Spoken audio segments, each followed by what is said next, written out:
अभी ये वाली टी शर्ट ठीक है ना आशीष भाई? क्या है ना, वो वाली टी शर्ट आपको अच्छी नहीं लगी थी तो आपके लिए मैंने उसको चेंज कर दिया है।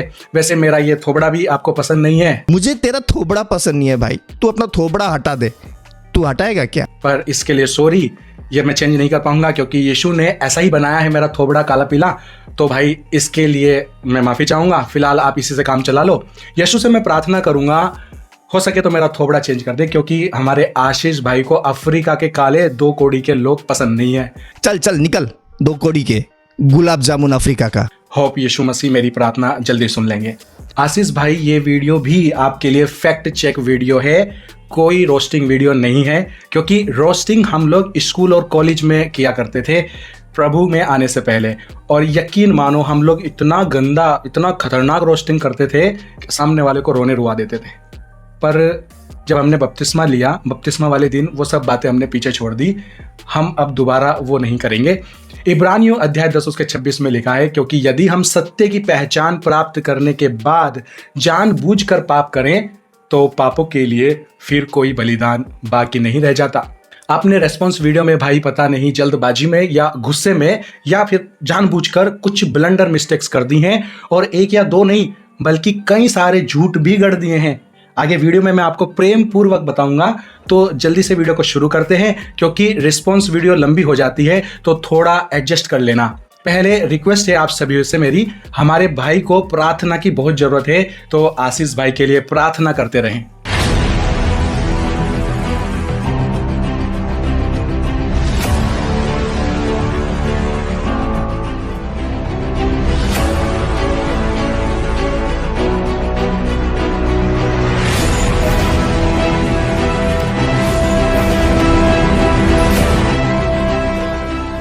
तो चलिए वीडियो में चलते हैं और देखते हैं। जैसे कि मैंने कहा था, बड़े भाई ने आशीर्वाद हमें दिया है, तो देखते हैं वो आशीर्वाद में क्या क्या दे रहे हैं।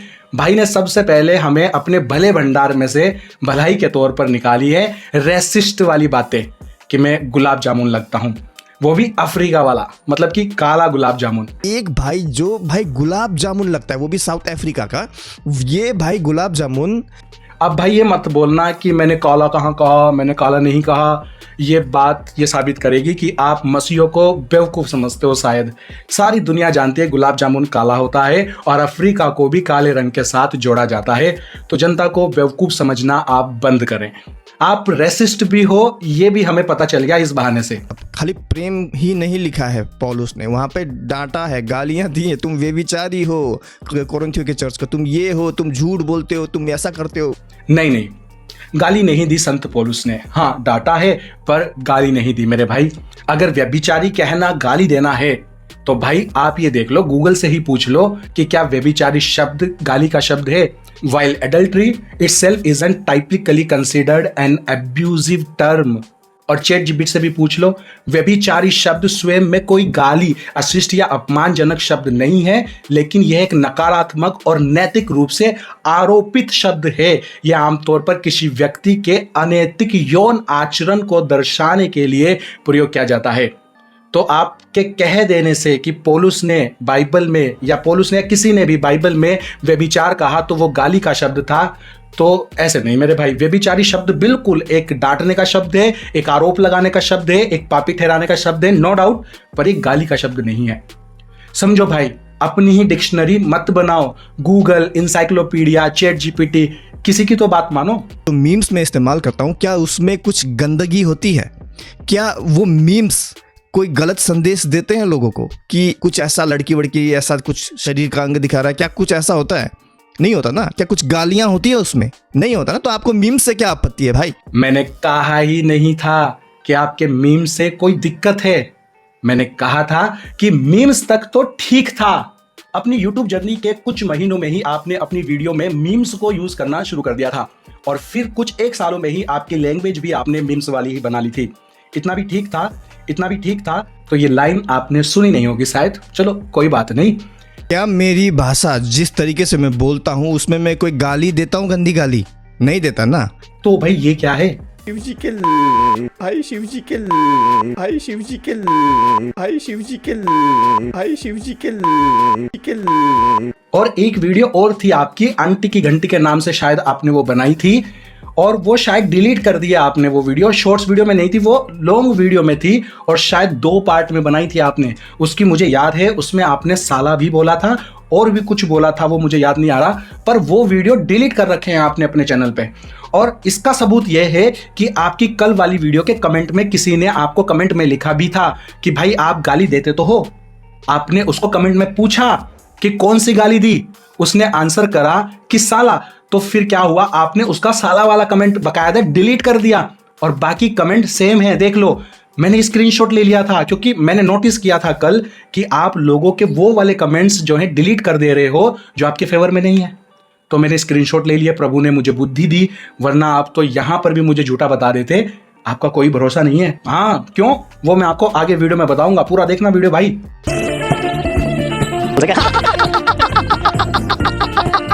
Oh my God! Wow! Oh my God! खुलासा हो गया।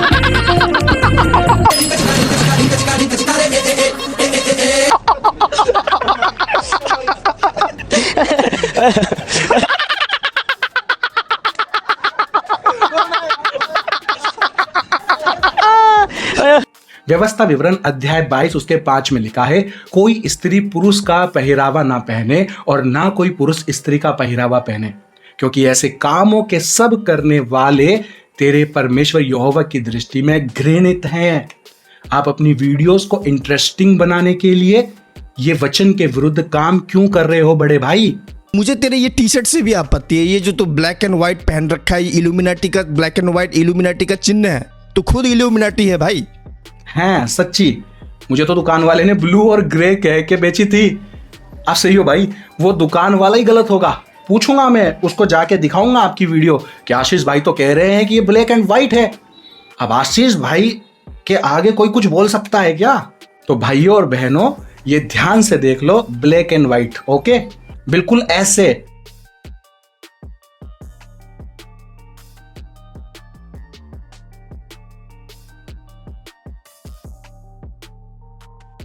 ना ना, कोई कुछ नहीं बोलेगा। भला आशीष भाई के आगे कोई कुछ बोल सकता है क्या? तो खुद इल्यूमिनाटी है भाई। ये टी शर्ट बदल दे। अरे बदल दी भाई, बदल दी। नाराज क्यों हो रहे हो बड़े भाई? मेरे भाई तुझे शायद ज्ञान की कमी है। रोस्टिंग तब तक ठीक है जब तक उसमें गंदी गालियां ना हो, ठीक है। और मैं अपनी रोस्टिंग में कभी भी किसी को गाली नहीं देता भाई, कभी भी किसी को गाली नहीं देता भाई। सच्ची? शिव जी के अब तू अभी क्या कर रहा है? तू भी गालियां नहीं दे रहा है, लेकिन तू रोस्ट तो कर रहा है ना एक तरीके से मुझको। कमाल के यार, गुलाब जामुन यार। मैंने तो मजाक तक नहीं किया था उस वीडियो में, रोस्ट तो दूर की बात है। गूगल की तो मानो, जब गूगल ही बता रहा है रोस्टिंग वीडियो का एक फॉर्मेट होता है, जब मैंने वो फॉर्मेट वीडियो में डाला ही नहीं तो मैंने रोस्टिंग कैसे कर दी? कैसे हो जाएगी रोस्टिंग बड़े भाई? क्यों अपने मन से बातें गढ़ रहे हो? What is wrong with you? उस वक्त आप कहाँ थे जब मुझे नेपाली बोला जा रहा था विल्सन के द्वारा? नेपाली बोला जा रहा था तो क्या हुआ मेरे भाई? नेपाली कोई गाली है? नहीं तो। Respect all Nepalese, I love Nepali, I proud Nepali. और आपको क्यों बुरा लग रहा है अगर आपको कोई नेपाली कह रहा है? तो आप तो हो नेपाली, आप अपने मुंह से ये बात बोल रहे हो। हमारे नेपालियों में ज्यादा क्या होता है पता है? हमारे नेपालियों में ज्यादा क्या होता है पता है? और हमारे नेपालियों में ज्यादा। देख लो सभी नेपाली भाई, नेपाली को नेपाली कहने में प्राउड होना चाहिए कि नहीं होना चाहिए?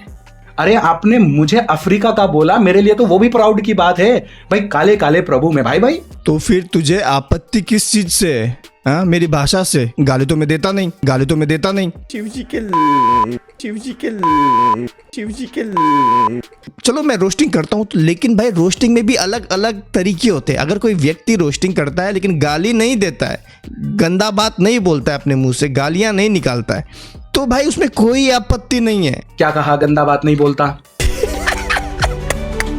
डाका तेरी माका क्या तेरी माका डाका माका कर रहे हो भाई? पाका तेरी माका उसका माका कर रहे हैं। इसकी माँ का, उसकी माँ का। और वो आंटी की घंटे वाली वीडियो आपने डिलीट कर दी, उसमें तो क्या खूब बोल रखा है भाई साहब आपने।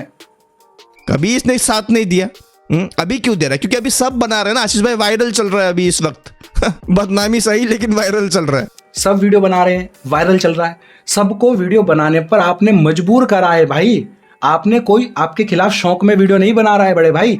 एक बात बता मेरे गुलाब जामुन, तू मेरे ऊपर ये वीडियो बना के कौन सा मेरा आदर सम्मान कर रहा है भाई? तू भी तो तंज ही कस रहा है, तू भी तो मेरी बदनामी कर रहा है, अपमान ही कर रहा है। तेरा तरीका अलग है लेकिन कर तो रहा बदनामी ही है। कौन सी तारीफ कर रहा है भाई? कमाल है यार, कहाँ से आ जाते हैं ये गुलाब जामुन। अच्छा, मान भी रहे हैं बड़े भाई कि मैं रोस्टिंग करके बदनामी करता हूं, बस आपका तरीका अलग है, मेरा अलग है। मान भी लिया आपने, चलो कुछ तो माना, और ये भी कह रहे हैं कि मेरा तरीका अलग है। तो अगर मेरा तरीका अलग है, प्यार से कर रहा हूं लेकिन रोस्टिंग कर रहा हूं, तो अगर मेरा तरीका अलग है तो फिर तो मैंने रोस्टिंग किया ही नहीं, क्योंकि रोस्टिंग सीधे सीधे तरीके को ही कहा जाता है बड़े भाई। विश्वास, नम्रता और संयम, मसीह जीवन का स्वभाव नम्रता और संयम है, तिरस्कार और मजाक नहीं। मेरे भाई यहाँ पे जो नम्रता बोला गया शायद तेरी समझ में नहीं आया है। नम्रता मतलब कैसा नम्रता? नम्रता मतलब परमेश्वर और हमारे बीच में नम्रता, हम नम्र होके उसके साथ रहें, वो नम्रता, लोगों के साथ नहीं। वाह, आज जाके पता चला नम्रता का मीनिंग, कि लोगों के साथ नम्र नहीं रहना है। हमने तो पढ़ा था कि बाइबल के अनुसार नम्रता दोनों के साथ होनी चाहिए, परमेश्वर के साथ भी और लोगों के साथ भी। मीका अध्याय 6:8, हे मनुष्य, वह तुझे बता चुका है कि अच्छा क्या है, और यहोवा तुझसे इसे छोड़ और क्या चाहता है, कि तू न्याय के काम करे और कृपा से प्रीति रखे और अपने परमेश्वर के साथ नम्रता से चले। इफिसियों अध्याय 4:2 में लिखा है, अर्थात सारी दीनता और नम्रता सहित और धीरज धरकर प्रेम से एक दूसरे के साथ सह लो। फिलिपियों अध्याय 2:3, विरोध या झूठी बड़ाई के लिए कुछ ना करो, पर दीनता से एक दूसरे को अपने से अच्छा समझो। हो सकता है भाई हमने ही गलत पढ़ा हो, अब आशीष भाई कह रहे हैं तो सच ही कह रहे होंगे, नहीं? क्योंकि हम अगर बाइबल में देखें तो बाइबल में यीशु मसीह भी नम्र नहीं था। कई बार यीशु मसीह ने लोगों को डायरेक्ट बोला है, तुम पापी हो, तुम ये हो, वो हो। इतना ही नहीं, स्वयं यीशु मसीह ने जो लोग परमेश्वर के भवन के बाहर धंधा कर रहे थे, कुर्सियां वुर्सियां लगा के, उनका सब कुर्सी वुर्सी फेंक दिया भाई, उलट पुलट दिया। तो वो नम्रता है? नहीं है ना भाई। ये नम्रता का मतलब तू समझा नहीं, ये परमेश्वर और हमारे बीच की नम्रता के विषय में है, ना कि लोगों के साथ नम्रता। यीशु कब लोगों के साथ नम्र रहे? मत्ती अध्याय 11:29 में, मैं दीन और मन में नम्र हूं, मेरी जुआ अपने ऊपर उठा लो और मुझसे सीखो। यूहन्ना अध्याय 13:4-5, तब वह उठकर एक तौलिया लेकर अपने आप को कस लिया, फिर पानी डालकर चेलों के पांव धोने लगा। राजाओं का राजा एक सेवक की तरह झुक जाता है। यीशु ने कहकर कार्य को किया, जैसे मैंने तुम्हारे पांव धोए वैसे ही तुम भी एक दूसरे के पांव धोया करो। यहां तो यीशु इंसानों के साथ नम्र रहने को कह रहे हैं, पर ठीक है, आशीष भाई के आगे कोई बोल सकता है क्या? हमें जो गलत है गलत बोलना चाहिए। और मजाक तू बोल रहा है ना कि मजाक नहीं करना चाहिए, मैं गुलाब जामुन हूँ। अबे साउथ अफ्रीका की गुलाब जामुन। मैंने बोला मजाक नहीं करना चाहिए? कहाँ बोला मैंने भाई? पूरी वीडियो में बताओ मैंने कहाँ बोला। मैंने बोला रोस्टिंग नहीं करना चाहिए, बॉडी शेमिंग नहीं करना चाहिए। क्यों मेरे बड़े भाई, जो मैंने बोला ही नहीं उसको क्यों थोप रहे हो जबरदस्ती? मजाक और रोस्टिंग में फर्क होता है। बाइबल के अकॉर्डिंग मजाक कर सकते हैं अपनी लिमिट्स में रहकर, पर रोस्टिंग नहीं कर सकते। No, not at all. ये देखो, मजाक का मतलब होता है जोक, और जोक एक हल्की फुल्की मजेदार बात होती है जो किसी को हंसाने के लिए कही जाती है। इसमें आमतौर पर किसी की बेइज्जती नहीं होती। रोस्टिंग का मतलब है कि किसी की कमजोरियों, आदतों या व्यवहार पर चुटीले तरीके से तंज कसना, अक्सर थोड़े मजाक या अपमान के साथ, पर अक्सर सहमति भी होती है इसमें लोगों की। मजाक और रोस्टिंग में क्या अंतर है? तो जोक जो होता है उसका लक्ष्य जो होता है वो बस मनोरंजन या हंसी करना होता है, लेकिन रोस्टिंग मजाक या आलोचना और चुटकी लेने वाली होती है। मजाक का टारगेट होता है कोई भी चीज़ उसकी टारगेट नहीं होती, आमतौर पर सामान्य बात होती है। लेकिन रोस्टिंग में किसी व्यक्ति विशेष पर फोकस करके उसको रोस्ट किया जाता है। तीखापन मजाक में हल्का फुल्का होता है, लेकिन रोस्टिंग में थोड़ा तीखा और व्यंग्यपूर्ण होता है। स्वीकृति, ये जो मजाक करने होता है ये सभी को पसंद आ जाता है, लेकिन रोस्टिंग जो है वो सबको पसंद नहीं आ सकता। भाव इसका ये होता है कि भाई सकारात्मक होता है तो लाइटली होता है, कोई भी मजाक सहन कर जाता है। लेकिन रोस्टिंग जो है उसका मिला जुला रिजल्ट आता है। ये दोस्ताना भी हो सकता है और अपमानजनक भी बन सकता है। तो मजाक में और रोस्टिंग में ये दो बहुत बड़े फर्क हैं। बड़े भाई, ये डिफरेंस अगर आपको समझ में आ जाए ना तो आप सबसे अच्छे पास्टर हो इंडिया के। I really like your work and always with you. एलिया भविष्यवक्ता का एक वचन मैं दिखाता हूं, तू वचन दे रहा ना, मैं भी वचन से तुझे फोड़ूंगा गुलाब जामुन। देखिए, अगर हम पहला राजा 18 फर्स्ट किंग 18 27 वचन 27 वचन पढ़े तो हम यहाँ पे साफ साफ देख सकते हैं कि किस तरीके से प्रॉफेट एलाइजा यानी कि एलिया भविष्यवक्ता बाल के अंध भक्तों का कैसे मजाक उड़ा रहा है। हम देख सकते हैं एलिया कहता है, दोपहर को एलिया ने यह कहकर उनका ठट्टा किया यानी कि मजाक उड़ाया। एलिया नबी ने वहां मजाक किया था, बॉडी शेमिंग नहीं की थी, रोस्टिंग नहीं की थी। हम आपको फिर से कह रहे हैं, बाइबल मजाक को अलाउड करती है पर बॉडी शेमिंग नहीं, रोस्टिंग नहीं। निंदा का मतलब तुझे मालूम नहीं तो बीच में बोल मत, ठीक है। अगर निंदा करना गलत है तो अभी तू मेरी क्या तारीफें कर रहा है, हैं? तू भी तो मेरी निंदा ही कर रहा है। क्यों कर रहा है निंदा? अगर निंदा करना गलत है तो तू उसी मुंह से परमेश्वर का नाम लेके अभी मेरी निंदा क्यों कर रहा है कि मैं निंदा करता हूं? कमाल के अंधभक्त हैं यार। अबे रसगुल्ले, आपकी निंदा नहीं कर रहे मेरे भाई, आपकी रोस्टिंग की, गालियों की और बॉडी शेमिंग की निंदा कर रहे हैं।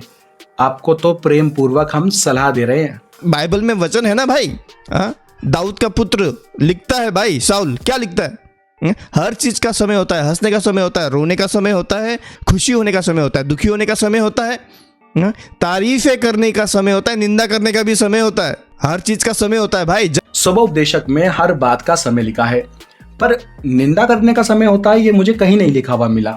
आपको मिले तो मुझे कमेंट में बताना। भाई मैं फिर से कहूंगा, हम आपकी निंदा नहीं कर रहे हैं, हम कह रहे हैं कि रोस्टिंग और बॉडी शेमिंग बिब्लिकल नहीं है। बीइंग अ पास्टर, आप वो काम कैसे कर सकते हो जो बिब्लिकल नहीं है? इस गुलाब जामुन को इतना भी नहीं मालूम कि बॉडी शेमिंग क्या होता है। बॉडी शेमिंग का मतलब नहीं पता? हाँ भाई, हमें नहीं पता, इसलिए तो गूगल एनसाइक्लोपीडिया है कि किसी बात का मतलब ना पता हो तो इनसे पता कर लो। तो देखते हैं कि ये क्या बता रहे हैं। बॉडी शेमिंग का मतलब होता है कि भाई किसी व्यक्ति के किसी बॉडी पार्ट जैसे हाथ, पाँव, टांग, उसका मजाक उड़ाने को कहते हैं बॉडी शेमिंग। मैंने किसके शारीरिक अंग का मजाक उड़ाया बता भाई? हाँ, मैंने बोला है थुलथुला, हाँ मैं मानता हूं मैंने बोला है हम्टी डम्टी, लेकिन इसमें मैंने कौन से बॉडी पार्ट का मजाक उड़ाया? ये बॉडी शेमिंग है? हाँ अबे रसगुल्ले साउथ अफ्रीका के, हाँ मैंने बॉडी शेमिंग क्या किया भाई? कौन से बॉडी पार्ट का मजाक उड़ाया बता भाई? थुलथुला is a Hindi word meaning losing, hanging or shaky. It is commonly used to describe a body part such as stomach and appears loose or shaking due to fat. Hindi में पढ़ते हैं। थुलथुला एक हिंदी का शब्द है जिसका अर्थ है ढीला, लटकता हुआ या हिलता डुलता। यह आमतौर पर शरीर के किसी भाग जैसे पेट को मोटा होने के कारण ढीला या लटका हुआ दिखने के लिए इस्तेमाल होता है। शरीर के किसी भाग, बॉडी पार्ट। आप कह रहे हो ना मैंने किसकी बॉडी पार्ट का बॉडी शेमिंग करा है? भाई बॉडी पार्ट शारीरिक अंग ही लिखा हुआ है यहाँ पर। अब आप मानने को ही तैयार नहीं हो तो क्या करें? आप गूगल और एनसाइक्लोपीडिया से भी बड़े हो भाई, इसलिए ही तो हम आपको बड़े भाई कहते हैं जो सबसे बड़ा है। और पता नहीं क्या क्या बोल जाते हो भाई, ये उनकी बॉडी शेमिंग में आता है। देख भाई, ये बॉडी शेमिंग में नहीं आता है, ठीक है? क्योंकि मैंने उनको ना मोटा बोला है, ना टकला बोला है, ना तुझे हब्सी बोला है, ठीक है? मैंने कुछ भी नहीं बोला ऐसा, ठीक है? अगर मैं बोलता तो ये बॉडी शेमिंग होती। तू अपना ज़्यादा ज्ञान मत लगा, ठीक है? तू अपना ज़्यादा इल्यूमिनाटी वाला ज्ञान मत लगा, बुद्धि मत दे तू अपना, ठीक है? अब आप मानने को ही तैयार नहीं हो तो क्या करें? आप गूगल और एनसाइक्लोपीडिया से भी बड़े हो भाई, इसलिए ही तो हम आपको बड़े भाई कहते हैं जो सबसे बड़ा है। हाँ? और तू एक तरफ की सच्चाई क्यों दिखा रहा है भाई? हाँ? तू ये क्यों नहीं दिखा रहा कि विल्सन ने मुझे चाइनीज चिंकी ऐसा कर रहा था? वो चाइनीज चिंकी, हाँ? वो बॉडी शेमिंग नहीं है। हाँ? वो मुझे मोमो पता नहीं क्या क्या नेपाली हिंग वाला क्या क्या बोल रहा था, वो तो तू नहीं दिखाएगा। क्यों दिखाएगा? क्योंकि आशीष को गलत साबित करना है ना। जब विल्सन ने आपको चिंकी बोला, आपका बिब्लिकल खरी शिक्षा देने वाला पास्टर होने के नाते आप उनको बोलते कि आप पास्टर होके बॉडी शेमिंग कर रहे हो, जो कि बाइबल में नहीं है। आप उनके रंग में रंग गए। बाइबल में लिखा है जो तुमको गाली देना या अपमान करे उसके लिए तुम प्रार्थना करो। लूका अध्याय 6 उसका 27 से 28। अपने शत्रुओं से प्रेम रखो, जो तुमसे बैर करे उसके साथ भलाई करो, जो तुम्हें श्राप दे उन्हें आशीर्वाद दो, और जो तुम्हारा अपमान करे उनके लिए प्रार्थना करो। पहला पत्रस अध्याय 2 का 23। वे गाली सुनकर गाली नहीं देता था और दुख उठाकर किसी को भी धमकी नहीं देता था, पर अपने आप को सच्चे न्याय के हाथों में सौंपता था।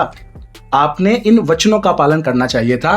भाई देख, तू मुझे चिंकी बोल रहा है पर मैं तुझे थुलथुला नहीं बोलूंगा, पर जो तू मेरे भाई अर्पित को मारने की धमकी दे रहा है और उसकी वाइफ को गलत बोल रहा है, इसके लिए मैं तेरे को पुलिस न्याय के हाथ में दे दूंगा, क्योंकि बाइबल में यही लिखा है। पर आप तो रोस्टिंग में लगे हुए हो, बॉडी शेमिंग में लगे हुए हो। जो जब मुश्किल पड़े तब तो तू मदद नहीं करता। लोग जब बोल रहे थे मुझे ऐसा ऐसा करके बोल रहे थे, तब तू कहाँ था भाई? हाँ, तू जैसा दोगला आदमी नहीं चाहिए मुझे। दुख के समय में तूने मदद नहीं की। मैं कैसे दूं आपका साथ? मेरा मन है आपका साथ देने का, पर कैसे दूं? आप बिब्लिकल चलो, हम आपके साथ हैं। आजमा के देख लो, बिब्लिकल तो चलो, बिब्लिकल तो बनो।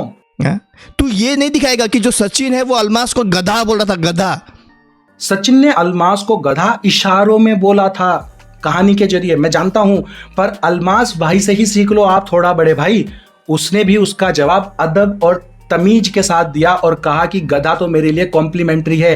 अब आप नोट करें कि ये वीडियो इन्होंने मेरे ऊपर बनाई, आप इसको सुन भी सकते हैं। और जंगल के अंदर एक गधे और शेर की बहस हो गई। अब इसमें इन्होंने मुझे क्लियरली गधा कहा है। यहाँ पर ये टोटली पर्सनल हो रहे हैं, लेकिन आप नोट करें कि मैंने इनके पर्सनल्स के ऊपर कोई बात नहीं की और ना मैं करूंगा। मैं इसको भी बिल्कुल कॉम्प्लीमेंट लूंगा, क्योंकि गधे ने बाइबल के अंदर लिखा हुआ है, बलाम नाम का जो प्रॉफिट था, जो इसराइल के ऊपर लानत करने के लिए जा रहा था और गधे के ऊपर सवार था। आप नोट करें कि गधा जो है उसको खुदा बोलने की कुव्वत दे देता है। वो चल नहीं रहा था, अपनी जगह से हिल नहीं रहा था, और उसने बलाम की जान बचाई, क्योंकि आगे फरिश्ता खड़ा था जो कि बलाम की जान लेने आया था। लेकिन आप नोट करें कि गधे ने उसकी जान बचाई थी। फिर आप नोट करें कि यीशु मसीह शाहाना तौर पर यरूशलेम में दाखिल होते हैं गधे के बच्चे के ऊपर सवार होकर। तो मैं अपने आप को वो गधा समझता हूं जिसके ऊपर यीशु मसीह सवार हैं, और मैं इसको बिल्कुल कॉम्प्लीमेंट लेता हूं, क्योंकि गधा एक यूजफुल चीज है। जिसको बोला उसने रोस्ट नहीं किया, आपके चैनल पर रोस्ट किया गया, तो आपको ही तो बोलने का फर्ज है हमारा, क्योंकि रोस्टिंग आपके चैनल पर चल रही है, विल्सन के नहीं, सचिन के नहीं, अलमास के नहीं।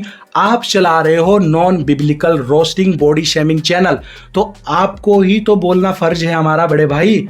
इतनी सी बात क्यों नहीं समझ में आ रही मेरे भाई आपको? क्या हो जाएगा अगर आप छोटे भाई और उन सारे मसीहों की बात मानकर अपनी छोटी सी हैबिट में सुधार कर लोगे? तो क्या हो जाएगा मेरे भाई? कुछ बदल जाएगा क्या? कुछ नाजायज चीज थोड़ा ही बोल रहे हैं भाई आपको मेरे बड़े भाई। और आप तो गोरे भी हो, गोरे गोरे तो अच्छे लोग होते हैं, बात भी मान लेते हैं। इसका चैनल है तो देखो, ये वही है भाई, गर्मियों में भी भाई कोट पैंट लगाने वाला आदमी है ये। देखिए, लोगों को लूटने वाला है। मैं अभी आपको दिखाता हूँ कैसे लूटता है ये गर्मियों में कोट पैंट लगाने वाला आदमी है। पहली बात, ये फोटो नवंबर 2021 की है, सर्दियों की। दूसरी बात, इस हिसाब से आपकी खुद की डीपी में, आपकी वीडियो में कोट टाई लगाए हुए हो आप। और ये देख लो, ये कौन है?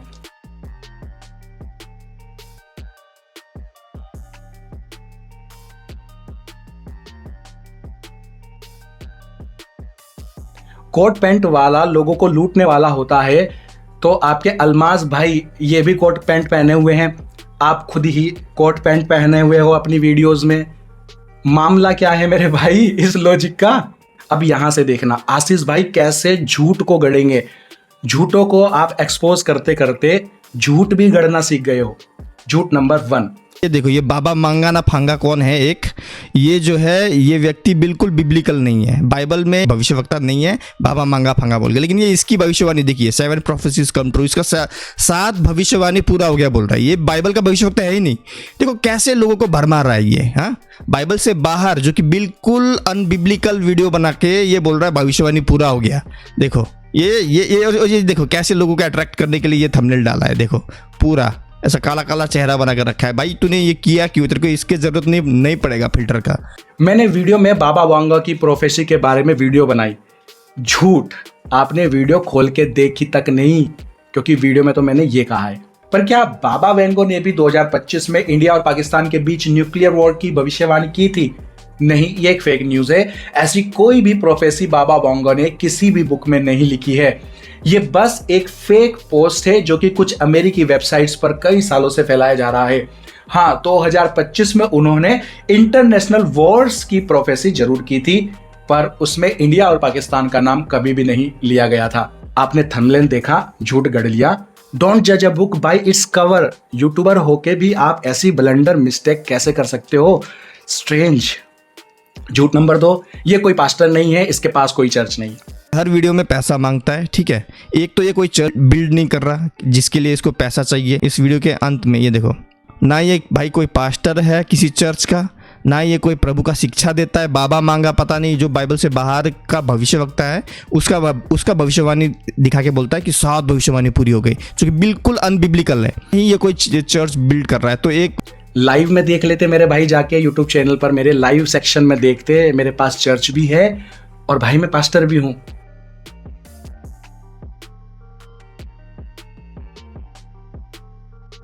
असली प्रैक्टिस तो तब है जब तुम्हें भूख लगती है। असली प्रैक्टिस तो तब है जब तुम्हें पीड़ा होती है।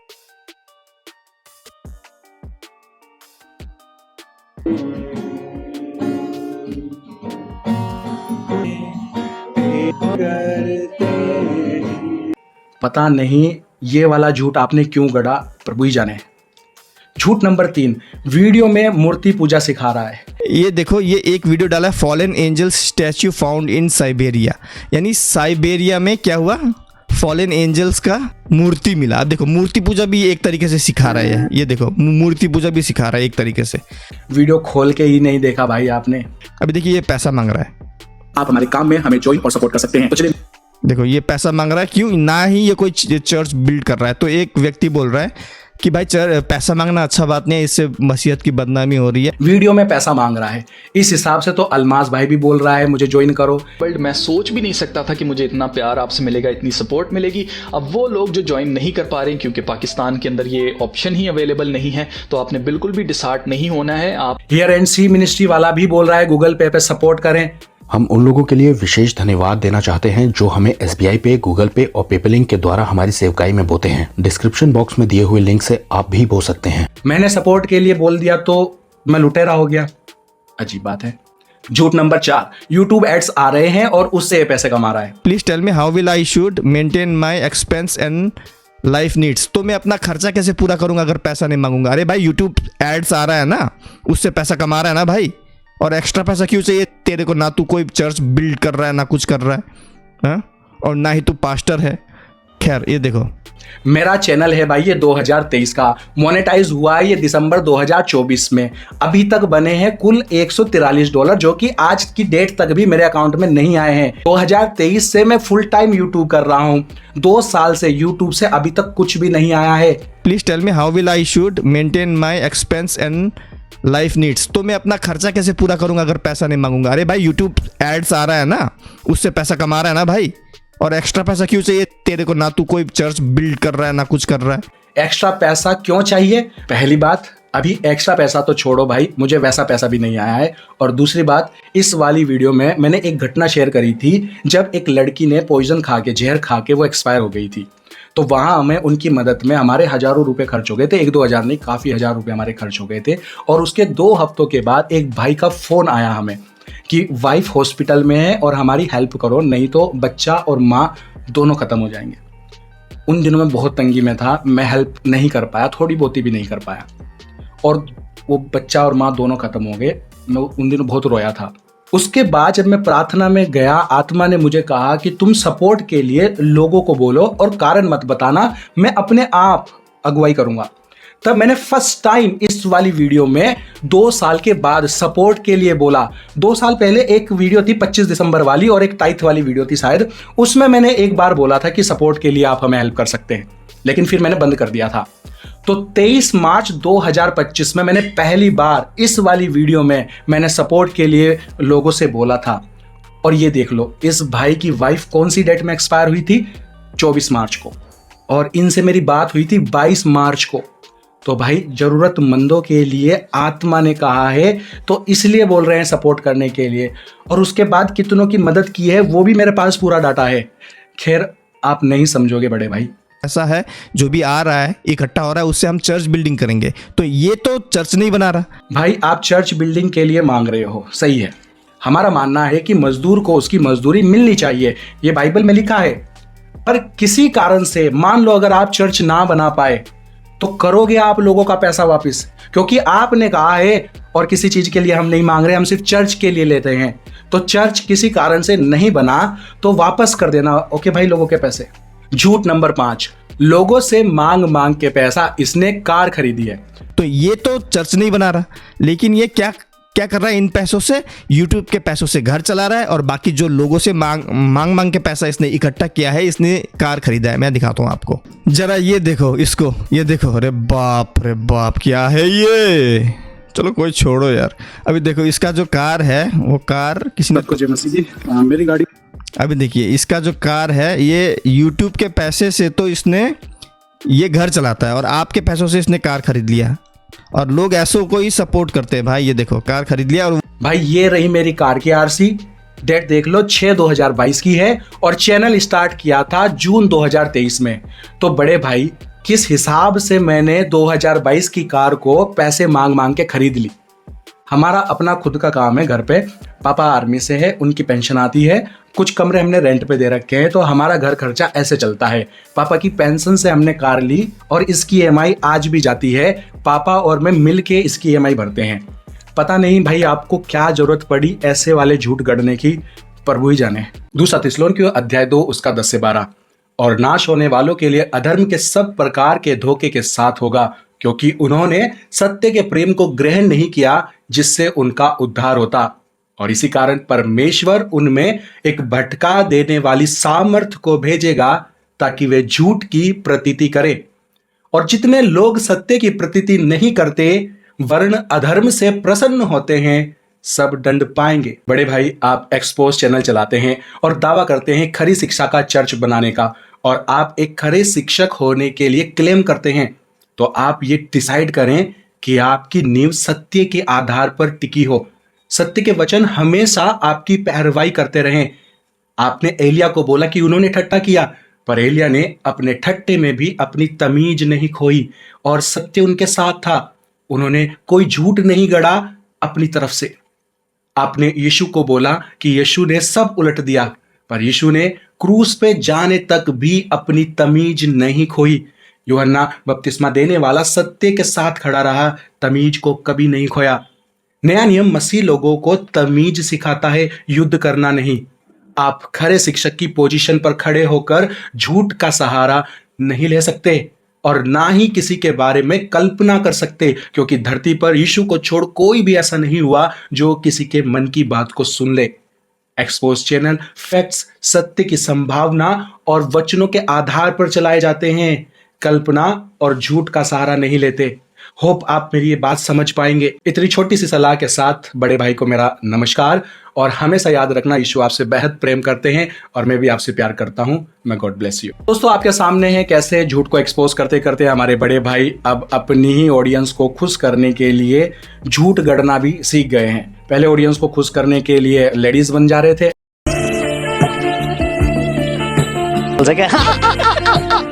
अभी झूठ गढ़ना शुरू कर दिया है। और आशीष बड़े भाई हमारे एक चर्च बना रहे हैं जिसमें ये लोगों को खरी शिक्षा देने का वादा कर रहे हैं। उसमें ये बड़े भाई सिखाएंगे रोस्टिंग कैसे करते हैं, बॉडी शेमिंग कैसे करते हैं। एक भाई ने इनको कमेंट में लिखी भी थी ये बात, इन्होंने उनके कमेंट ही डिलीट कर दिए। तो ये भी सिखाएंगे अपने चर्च में कि अपने फायदे के कमेंट्स कैसे रखने हैं और बाकी के कमेंट्स डिलीट कर देने हैं। ये भी आप इनके चर्च में सीख पाएंगे। और ये सिखाएंगे झूठ को कैसे गढ़ें कि वो सच दिखाई दे। और क्या सिखाएंगे, क्या क्या सिखाएंगे भाई, प्रभु ही जाने। खैर, जिनको ऐसी खरी शिक्षा वाला चर्च चाहिए तो आप सबका स्वागत है। हमारे बड़े भाई आपके लिए ऐसा चर्च बना रहे हैं, सब मिलके बनाओ, इनकी सपोर्ट करो। और अगर ये चर्च नहीं बना पाए तो आपके पैसे वापस कर देंगे। मिलके प्रभु की महिमा करो। God bless you and your family. Stay tune, stay blessed.